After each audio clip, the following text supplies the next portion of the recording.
please subscribe my channel and do not forget to click on the bell icon.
ਅਸੀਂ ਬੈਠਿਆਂ ਬਿਠਾਇਆ ਬੰਦੇ ਉੱਠਣੇ ਨਹੀਂ ਦਿੰਦੇ ਲੈਂਦੇ ਮਿੰਟੋ ਮਿੰਟ ਪਾਟਨਾ ਤੂੰ ਫਸ ਬੱਲੀ ਕਿਹੜਾ ਕਰਦਾ ਤੰਗ ਮੈਨੂੰ ਦੱਸ ਬੱਲੀ ਸਾਡੇ ਮੈਟਰ ਚ ਆਉਂਦੀ ਨਾ ਪਲਸ ਬੱਲੀ ਕਰਦਾ ਤੰਗ ਕਿਹੜਾ ਦੱਸ ਬੱਲੀ ਜੱਟ ਗੈਂਗ ਨਹੀਂ ਬਣਾਉਂਦੇ ਗੈਂਗਾ ਰਨ ਕਰਦੇ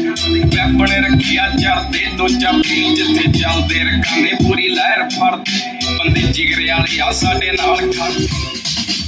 लगता है तुझे कि जुर्म का हूँ जिम्मेदार मैं जब सबूत ही नहीं तो कैसे गुनहगार मैं पूरे होश और हवास में किया जो किया गलत को ही सही तरह से करने का निश्चय